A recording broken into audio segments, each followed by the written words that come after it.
Ibu, saudara-saudari, para pemirsa di mana saja Anda berada, salam. Kami berharap dan berdoa Bapak Ibu Saudara dalam keadaan baik dan sehat. Namun apabila ada di antara Bapak Ibu Saudara dalam kondisi kurang baik karena sakit atau sedang menghadapi berbagai macam pergumulan hidup, kiranya melalui program ibadah online Yamari ini, Bapak Ibu Saudara mendapatkan penghiburan dan kekuatan iman serta jamahan Tuhan. Kita berjumpa dalam ibadah online Yamari Nasional ke-42 hari ini, Sabtu 3 April 2021. Firman Tuhan dalam ibadah online Yamari hari ini dilayani Bapak Pendeta Dr. Mulyadi Soleman dengan tema Jangan Menyalibkan Tuhan Yesus Lagi. Beliau adalah pengurus Yamari, pengurus jaringan doa nasional, dan gembala sidang GSPDI Jemaat Philadelphia Mall Balesa Permata Hijau, Jakarta. Acara ibadah online Yamari dipandu Evangelis Mariati Sitorus, kesaksian pujian oleh Ibu Devina Karya Sasmita dari Jakarta. Kiranya seluruh acara berjalan dengan baik dan lancar, memberkati Bapak Ibu Saudara para pemirsa, dan nama Tuhan dipermuliakan. Mari kita mulai ibadah online Yamari Nasional ke-42 ini dalam nama Allah Bapa, Putra, dan Roh Kudus. Amin. Shalom Bapak Ibu, Saudara terkasih dalam Tuhan Yesus Kristus. Kita mau datang kepada Tuhan, memuji dan menyembah, serta mengagungkan, memuliakan namanya yang agung dan ajaib.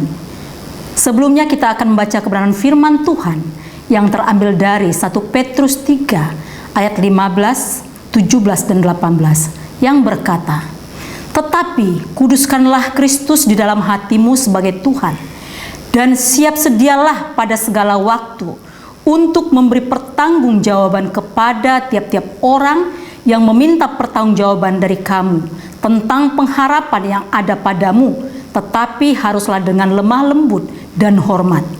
Sebab lebih baik menderita karena berbuat baik, jika hal itu dikehendaki Allah, daripada menderita karena berbuat jahat. Sebab juga Kristus telah mati sekali untuk segala dosa kita, Ia yang benar untuk orang yang tidak benar, supaya Ia membawa kita kepada Allah.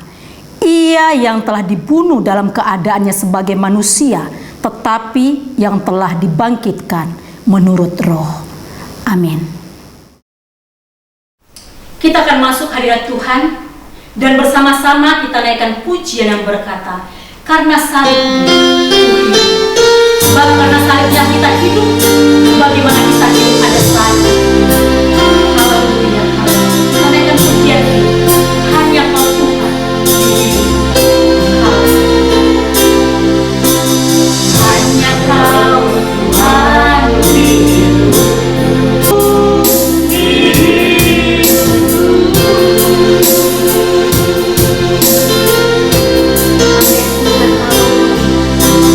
Hanya Kau Tuhan hidup.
kita akan naikkan pujian yang berkata, pengharapanku hanya Yesus saja. Sebab hanya Dialah pengharapan kita yang memberikan kehidupan yang pasti dalam hidup kita. Haleluya. Amin. Amin. Pengharapan hanya Yesus saja yang mati atas Golgota. Dia gembala jiwaku yang sungguh. Yesus, Dia harapan. Yesus harapan jiwaku. Yesus penebus dosaku. Dia bohong selamat dan kemenanganku. Yesus, Dia harapan. Dia membela dalam pencobaan, bebaskan dengan kuasa-Nya. Ku ditegakkan kokoh bagai karang. Yesus, Dia harapan. Yesus harapan jiwaku. Yesus penebus dosaku. Dia bohong selamat dan kemenanganku. Yesus, Dia harapan.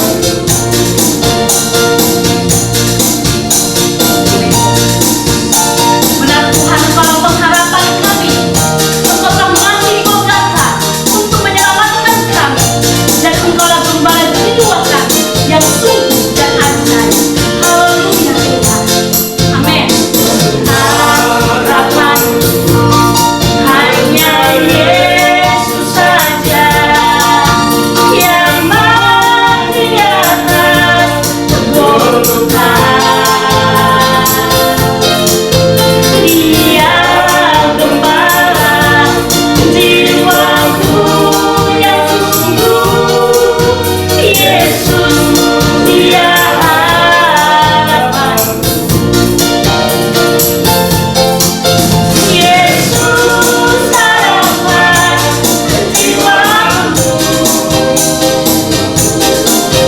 Yesus penebus dosaku. Dia bohong selamat dan kemenanganku. Yesus, Dia harapan. Dia membela dalam pencobaan, bebaskan dengan kuasa-Nya. Ku ditegakkan kokoh bagai karang. Saat ini kita akan mendengarkan kesaksian pujian dari Ibu Devina Karya Sasmita, Jakarta. Waktu dan tempat kami persilahkan.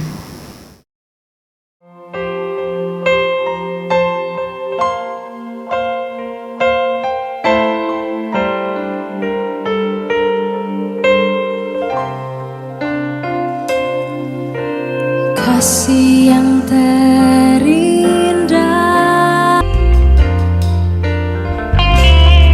bergeser dalam hidupku, pengorbananmu yang selamatkanku. Engkau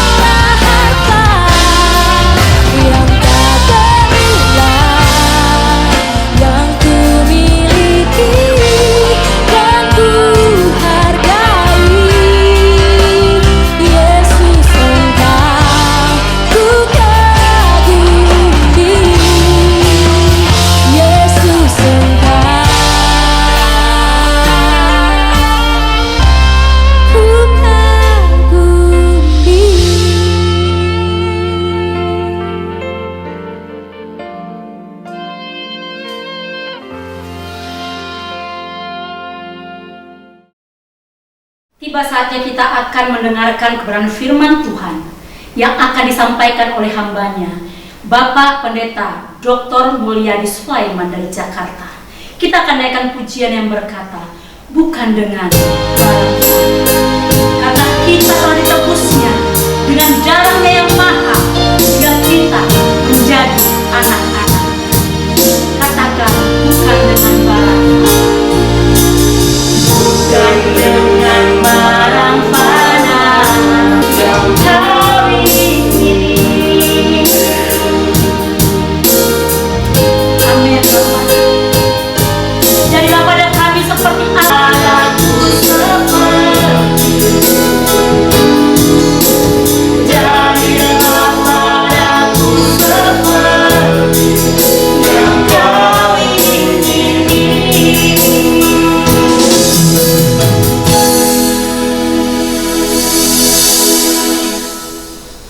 Salam, puji Tuhan.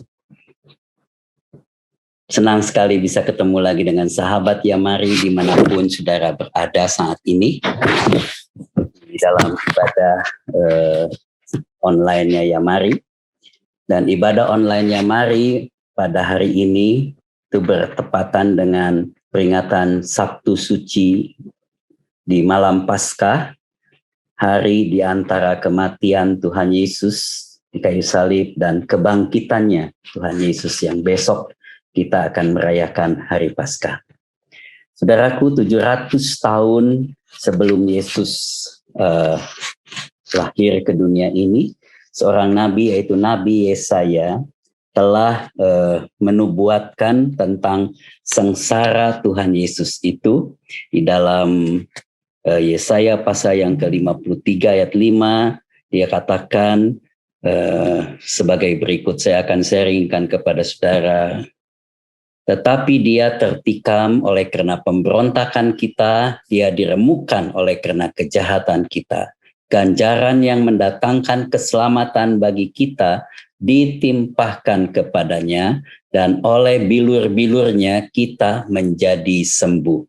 Tuhan menimpahkan segala kejahatan kita ya kepada Tuhan Yesus supaya kita boleh diselamatkan.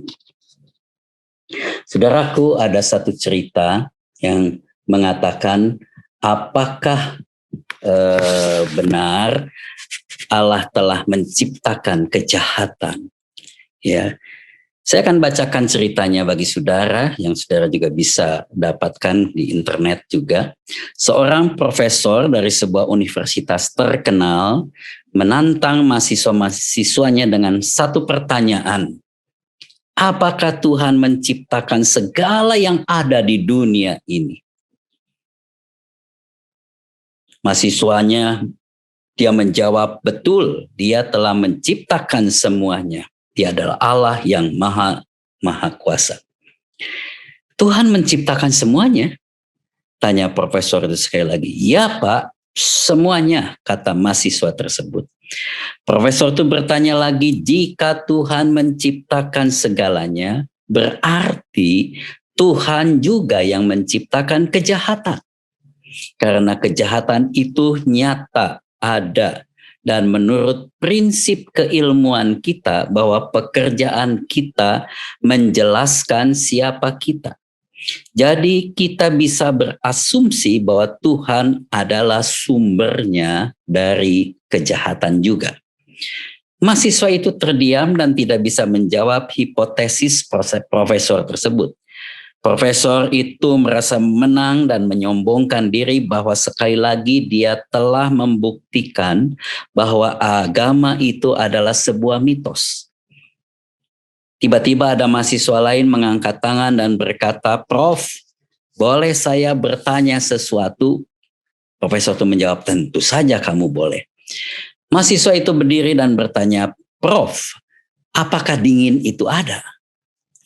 Pertanyaan macam apa itu? Tentu saja dingin itu ada. Kamu tidak pernah pegang es? Tidak pernah sakit flu? Tanya si profesor diiringi tawariu mahasiswa-mahasiswi lainnya. Mahasiswa itu menjawab, kenyataannya Pak, dingin itu tidak ada. Menurut hukum fisika yang kita anggap dingin adalah ketidakadaan panas. Suhu minus 460 derajat Fahrenheit adalah ketiadaan panas sama sekali. Dan semua partikel menjadi diam dan tidak bisa bereaksi pada suhu tersebut. Kita menciptakan kata dingin untuk mendeskripsikan ketidakadaan panas. Mahasiswa itu melanjutkan, Prof, apakah gelap itu ada? Profesor itu menjawab, tentu saja ada. Mahasiswa itu menjawab, sekali lagi Anda salah, Pak. Gelap itu juga tidak ada. Gelap adalah keadaan di mana tidak ada cahaya. Cahaya bisa kita pelajari, gelap tidak. Kita bisa menggunakan prisma Newton untuk memecahkan cahaya menjadi beberapa warna dan mempelajari berbagai panjang gelombang setiap warna. Tetapi Anda tidak bisa mengukur yang namanya gelap. Sebab seberapa gelap suatu ruangan diukur dengan berapa intensitas cahaya di ruangan tersebut. Kata gelap dipakai manusia untuk mendeskripsikan ketiadaan cahaya. Akhirnya mahasiswa itu bertanya, Prof, apakah kejahatan itu ada? Dengan bimbang, profesor itu menjawab, tentu saja seperti yang telah kukatakan sebelumnya, kita melihat setiap hari di koran, di televisi, di berita-berita tentang kriminalitas, kejahatan yang terjadi di antara manusia. Perkara-perkara tersebut adalah manifestasi dari yang namanya kejahatan. Terhadap pertanyaan ini mahasiswa itu menjawab, sekali lagi Anda salah, Pak. Kejahatan itu tidak ada. Kejahatan adalah ketidakadaan Tuhan, seperti dingin atau gelap. Kejahatan adalah kata yang dipakai manusia untuk mendeskripsikan ketidakhadiran Tuhan. Tuhan tidak menciptakan kejahatan. Kejahatan adalah hasil yang tidak adanya kasih Tuhan di dalam hati manusia. Seperti dingin yang timbul dari ketiadaan panas dan gelap yang timbul dari ketiadaan cahaya. Profesor itu terdiam. Nah, nama mahasiswa itu adalah Albert Einstein. Puji Tuhan, saya percaya itulah jawaban yang tepat untuk menjawab semua persoalan dalam hidup ini. Saudaraku, Nabi Yesaya juga berkata bahwa kegelapan itu akan menutupi bangsa-bangsa. Dikatakan oleh firman Tuhan, sebab sesungguhnya kegelapan menutupi bumi dan kekelaman menutupi bangsa-bangsa, tetapi terang Tuhan terbit atasmu dan kemuliaannya menjadi nyata atasmu. Ayat 1-nya katakan, bangkitlah, menjadi teranglah, sebab terangmu datang dan kemuliaan Tuhan terbit. Haleluya, haleluya.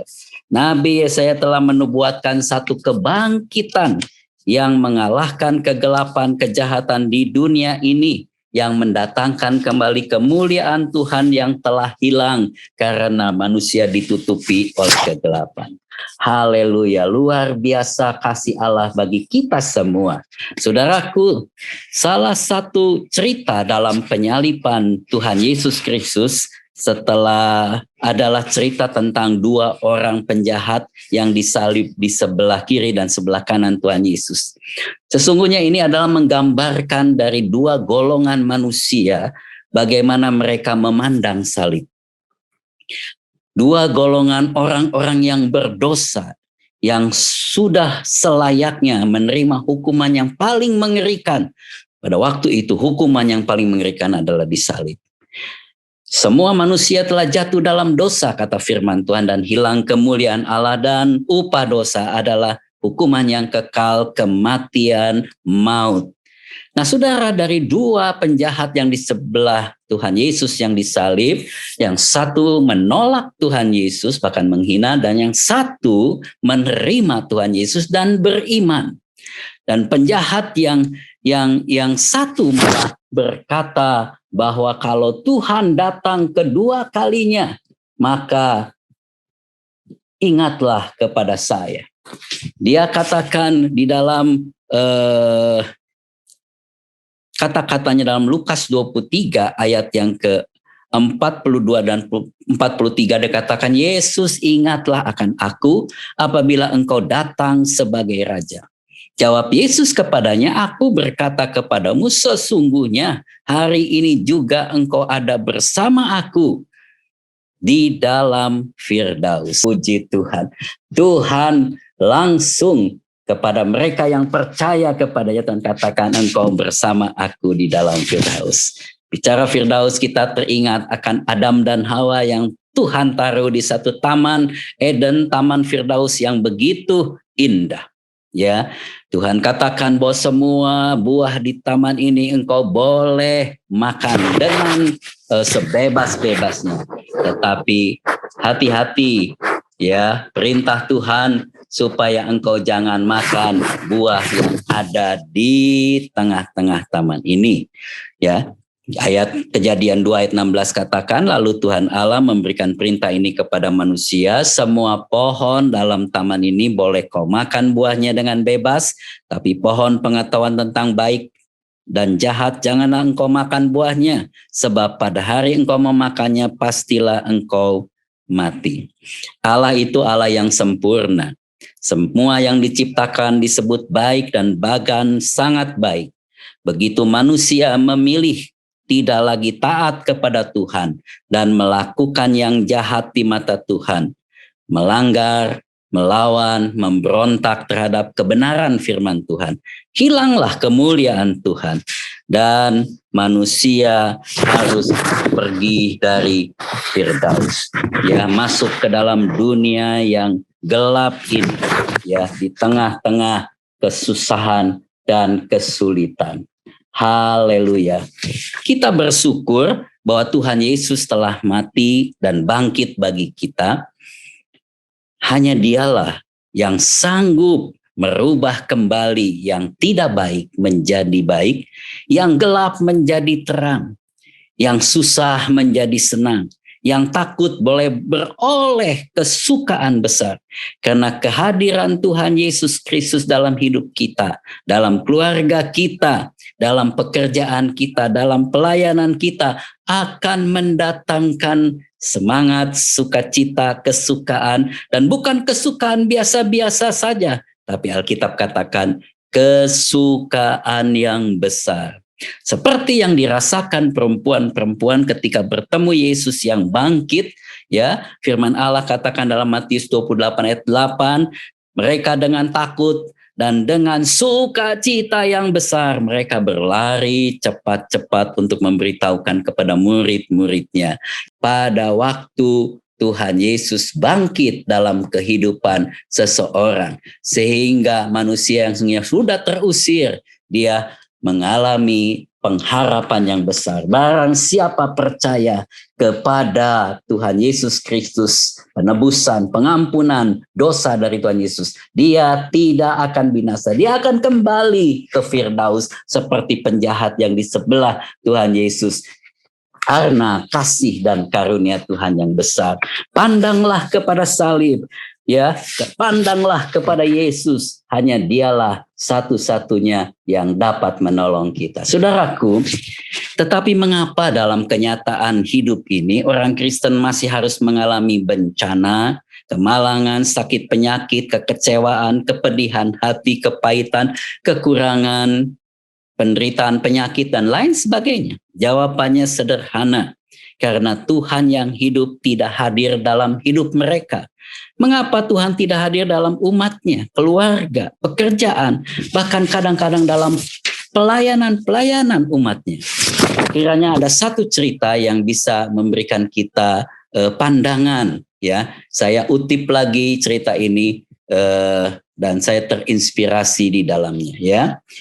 Anak perempuan Billy Graham diwawancarai di berita awal oleh Jean Clayson dan ditanya bagaimana mungkin Tuhan membiarkan hal seperti ini terjadi. Ini pada waktu terjadi peristiwa 11 September di mana dua menara kembar itu di New York diruntuhkan oleh teroris.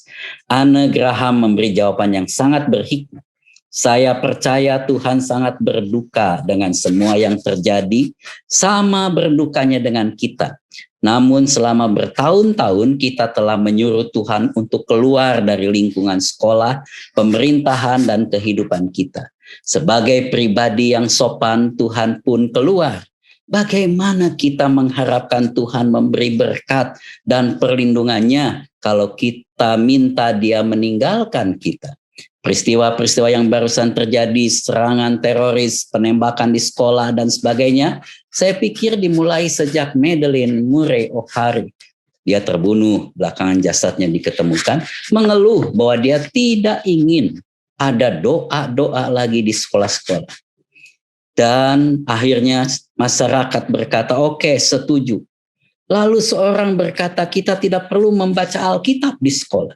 Alkitab yang berkata jangan membunuh, jangan mencuri, kasihilah sesamamu seperti engkau mengasihi dirimu sendiri. Dan kita berkata, oke, setuju, jangan dibaca lagi di sekolah-sekolah. Lalu ada Dr. Benjamin Spock berkata kita tidak boleh memukul pantat anak kita saat mereka berlaku nakal karena nanti kepribadian mereka akan rusak dan kita akan merusakkan harga diri mereka. Kita berkata seorang ahli tahu apa yang mereka katakan dan kita berkata oke, setuju. Sekarang kita heran mengapa anak-anak kita tidak mempunyai nurani, mengapa mereka tidak tahu membedakan benar dan salah. Mengapa mereka tidak peduli saat membunuh orang asing, teman sekelas dan diri sendiri? Kalau kita renungkan cukup lama, kita akan mengerti ini hubungannya erat dengan apa yang kita tabur, itu yang kita akan tuai.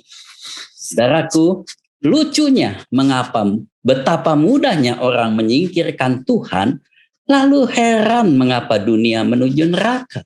Saat kita percaya apa yang ditulis koran, saat kita percaya akan apa yang ditulis koran, tapi seringkali mempertanyakan apa yang ditulis oleh Alkitab.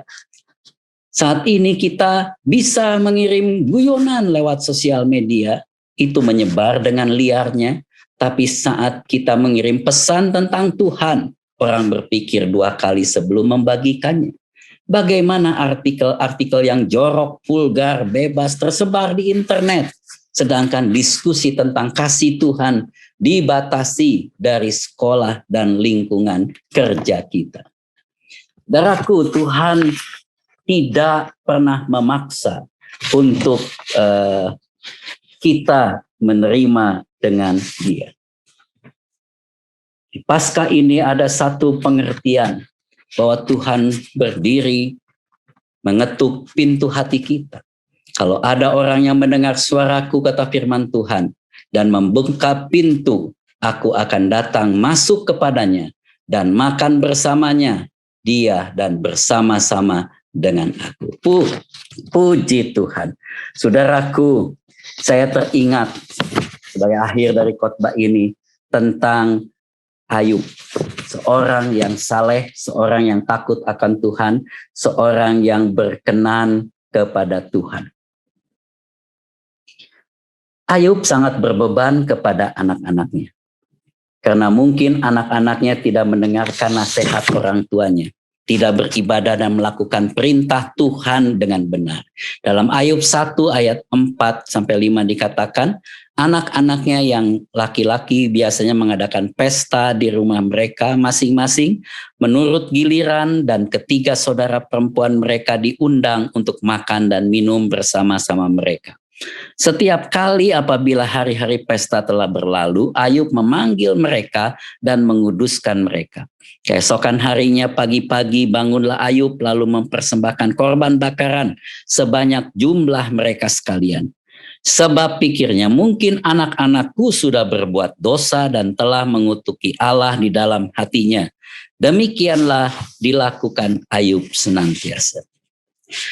Saudaraku, seseorang tanpa dia rasa sudah mulai menyingkirkan Tuhan dari hidupnya. Dengan mulai malas berdoa, baik pagi hari, baik waktu makan, baik waktu mau tidur, waktu beraktivitas, ya, tidak lagi rutin membaca firman Tuhan dan tidak lagi setia beribadah. perlahan-lahan, apalagi dengan masa pandemi ini, ya online, bisa kapan aja mau ibadah, tidak lagi serius untuk datang mencari Tuhan. Mulai menjauh dari pelayanan, tidak lagi mau memberi persembahan kepada Tuhan dengan baik dan benar. Maka apabila sesuatu terjadi kepada orang itu, sesungguhnya harusnya kita dapat memakluminya. Nah, apa yang terjadi dengan anak-anak Ayub juga, saudaraku? Ya, apa yang terjadi kepada anak-anak Ayub? Ya, padahal Tuhan sudah, firman Tuhan sudah berkata bahwa Ayub selalu mendoakan anak-anaknya apabila mereka pesta tiap hari, ya, dan kadang yang pasti melupakan Tuhan. Firman Tuhan katakan ayat 18 dan 19, Ayub 1. Sementara orang itu berbicara, datanglah orang lain dan berkata, anak-anak Tuhan yang laki-laki dan yang perempuan sedang makan dan minum anggur di rumah saudara mereka yang sulung. Maka tiba-tiba angin ribut bertiup dari seberang padang gurun. Rumah itu dilandanya pada 4 penjurunya dan roboh menimpa orang-orang muda itu sehingga mereka mati. Hanya aku sendiri yang luput sehingga dapat memberitahukan hal ini kepada Tuhan. Saya suka bertanya, kenapa bukan salah satu anak Ayub yang luput? Kenapa orang lain yang mesti luput? Kenapa seluruh anak Ayub mati?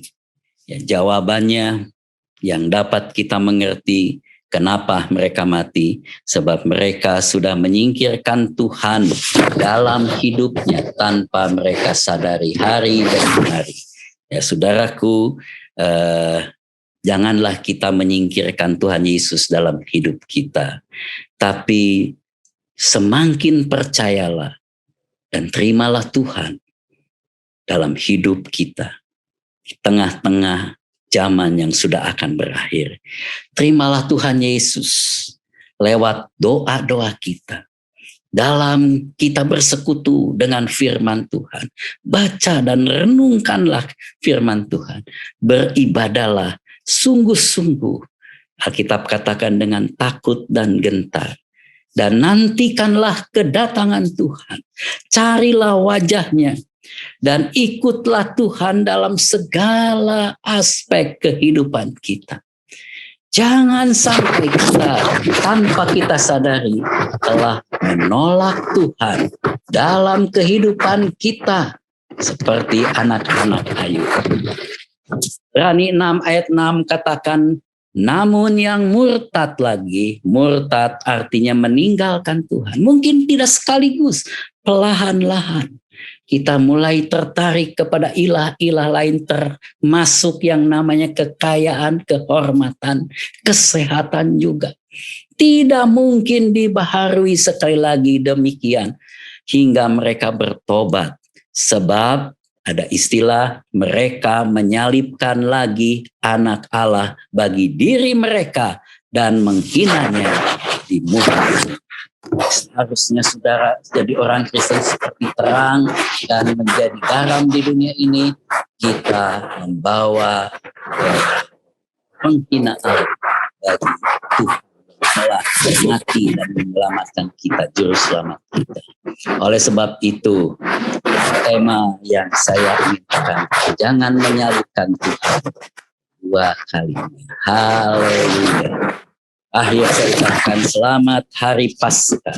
Besok kita akan memperingati kebangkitan Tuhan Yesus. Kita percaya ternyata kebahagiaan, damai, sukacita, kegembiraan yang sejati bukan dari banyaknya kekayaan, hebatnya fasilitas, tingginya pangkat jabatan, luasnya kemakmuran seseorang, tapi karena hadirnya Tuhan Yesus dalam hidupnya dan keluarganya. Hidup kita pun bisa berubah. Keluarga kita pun bisa berubah. Kalau kita percaya dan menerima Tuhan Yesus Kristus, kehadirannya akan pasti merubah segala-galanya. Kita tidak takut lagi sebab Dia hidup. Kita akan memiliki masa depan. Terimalah uluran tangan Tuhan, saudaraku, pada kesempatan ibadah online-nya Yamari ini. Bukalah hati saudara, terimalah Tuhan Yesus dalam hidupmu, dalam keluargamu, dalam pelayananmu, dan Tuhan memberkati kita semua. Selamat Hari Paskah. Haleluya, haleluya. Puji nama Tuhan. Baru saja kita mendengarkan firman Tuhan dengan tema Jangan Menyalibkan Tuhan Yesus Lagi yang disampaikan oleh Bapak Pendeta Dr. Mulyadi Sulaiman. Kiranya apa yang telah disampaikan memberkati kita semua. Terima kasih kepada Bapak Pendeta Mulyadi atas pelayanannya. Bapak Ibu Saudara, kita patut bersyukur karena masih diberikan kesempatan oleh Tuhan untuk menjalani hidup di tengah merebaknya pandemi COVID-19. Kita berharap dan berdoa agar wabah pandemi COVID-19 ini segera berakhir dan bisa kembali kepada kehidupan yang normal. Marilah kita jalani hidup dan tugas pelayanan dan pekerjaan kita masing-masing dengan suatu keyakinan bahwa Tuhan Yesus Kristus Juru Selamat kita, Sang Gembala Agung itu akan selalu menyertai dan memberkati kita. Roh Kudus kiranya terus memimpin dan memberikan kekuatan kepada kita untuk menjalani hidup dengan baik dan benar seturut dengan firman Tuhan. Karena itu, mari kita tetap percaya dan mempercayakan diri kepada Tuhan sepenuhnya. Maka damai sejahtera Allah yang melampaui segala akal akan memelihara hati dan pikiran kita dalam Kristus Yesus Tuhan kita. Ibadah online Yamari Nasional berikutnya yang ke-43 tanggal 10 April 2021 dilayani Bapak Pendeta Dr. Anton Lagiano, MTH. Mohon doanya agar pelayanannya dalam ibadah online Yamari nanti menjadi berkat dan membawa kemuliaan bagi nama Tuhan. Melalui kesempatan ini, saya menghimbau Bapak Ibu Saudara para pemirsa agar tetap mentaati protokol kesehatan dengan 5M. Mencuci tangan, memakai masker, menjaga jarak aman, menjauhi kerumunan, dan membatasi mobilitas atau kegiatan di luar rumah. Selain itu, melakukan olahraga dan makan makanan yang bergizi. Bagi para lansia yang belum disuntik vaksin, silakan segera menghubungi dinas kesehatan setempat dengan tujuan memutus mata rantai penyebaran virus corona. Bagi Bapak Ibu Saudara yang membutuhkan dukungan doa, silakan menghubungi kami pada jam kerja dengan nomor telepon 021 4585 5697 atau WA di 0877 8488 8642. Terima kasih atas perhatiannya. Tuhan Yesus memberkati. Kita akan masuk dalam doa syafaat yang akan dipimpin oleh Evangelis Petrus Taduh. Sebelumnya, mari kita menyanyikan sebuah lagu Rumah Doa.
Jadikan aku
Bapak Ibu Saudara yang dikasihi Tuhan Yesus Kristus, mari kita berdoa bersama-sama. Tuhan Yesus Allah yang Maha Kuasa, berkatilah dalam kehidupan pribadi, keluarga, dan pelayanan dari hamba-hambamu, Evangelis Michael Bambang Suwono, Evangelis Mariati Sitorus, Bapak Agus Suwai, Bapak Yunus Bandar, yang dengan penuh kasih telah melayani dalam ibadah online Nyamari Nasional ke-42 hari Sabtu 3 April 2021 ini. Allah Bapa di surga, berkati hamba-Mu Bapak Pendeta Dr. Mulyadi Sulaiman dalam kehidupan pribadi, keluarga, dan tugas penggemelaan di GSPDI Jemaat Philadelphia Mall Belesa, Jakarta Selatan, yang telah Tuhan pakai menjadi saluran berkat dengan menyampaikan kebenaran firman-Mu dalam ibadah online Nyamari ini. Dan firman-Mu kembali mengenang ingatkan akan karya penyelamatan Tuhan Yesus di kayu salib untuk menebus manusia dari dosa, memperdamaikan manusia dengan Allah Pencipta, dan menjadikan kami yang percaya menjadi anak-anak Allah, serta memotivasi umat percaya agar menjalani hidup seturut perintah Tuhan dan menjadi berkat melalui sikap hidup dan perbuatan. Tuhan Yesus berkati Ibu Devina Karya Sasmita dan keluarga yang telah mengisi kesaksian pujian dalam ibadah ini, dan kiranya sukacita Allah senantiasa bersama-sama dengan anak-Mu. Tuhan yang pemurah dan pengasih, Roh Kudus membimbing dan memberikan hikmat juga kesehatan yang baik bagi para pelayan-pelayan-Mu yang akan melayani hari Sabtu 10 April 2021 dalam ibadah online Nyamari Nasional ke-43. Juga hamba-Mu Bapak Pendeta Dr. Anton Lagiono yang akan menjadi pembicara firman-Mu, agar seluruh pelayanan yang mereka akan sampaikan dan juga seluruh persiapan diri mereka dapat menyenangkan hati Tuhan dan memberkati seluruh pemirsa yang beribadah bersama-sama. Tuhan Yesus penolong yang baik, pimpin dan sertai kehidupan sahabat Nyamari, sahabat Marturia Hospital Ministry, dan pemirsa yang sedang mengalami pergumulan-pergumulan, baik masalah ekonomi, pekerjaan, usaha yang gagal, masalah keluarga antara suami dan istri, orang tua dan anak, anak menantu dan mertua, yang bersuka cita dan juga yang berduka cita. Kiranya Tuhan menolong dan memberkati, menghibur dan memberikan jalan keluar, dan tuntunlah anak-anak-Mu agar tetap bersandar kepada Tuhan yang hidup. Tuhan Yesus Sang Penyelamat, lindungilah gereja dan jemaat-Mu di seluruh Indonesia yang akan beribadah Jumat Agung 2 April 2021 dan ibadah Paskah Minggu 4 April 2021, agar dapat berjalan lancar dalam pimpinan dan penyertaan Tuhan. Dan berkati juga hamba-hamba Tuhan yang akan menyampaikan firman-Mu, sehingga firman-Mu menjadi kekuatan yang baru bagi jemaat dan menuntun orang kepada Kristus sebagai jalan kebenaran dan hidup.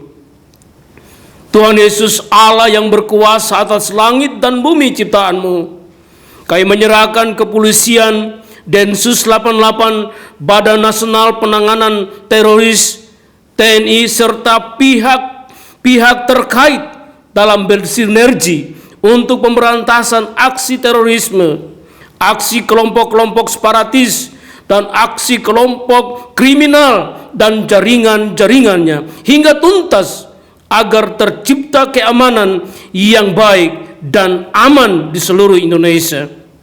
Bapa di surga yang pengasih dan penyayang, inilah doa syukur dan permohonan kami kepadamu, dan kami percaya Tuhan menjawab sesuai kehendak-Mu bagi kami sekalian. Doa ini kami panjatkan di dalam nama Tuhan Yesus Kristus. Amin.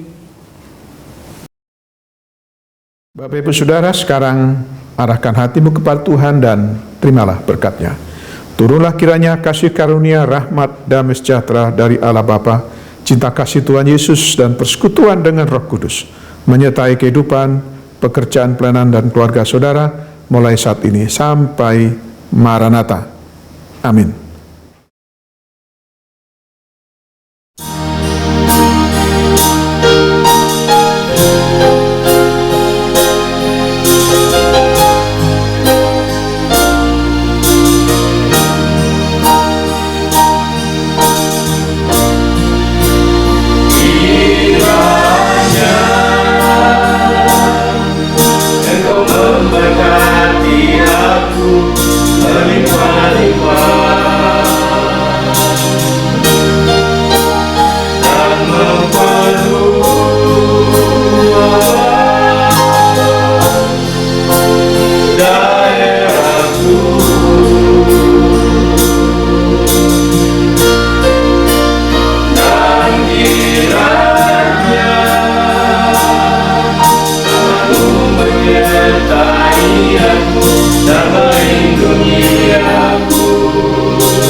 Sehingga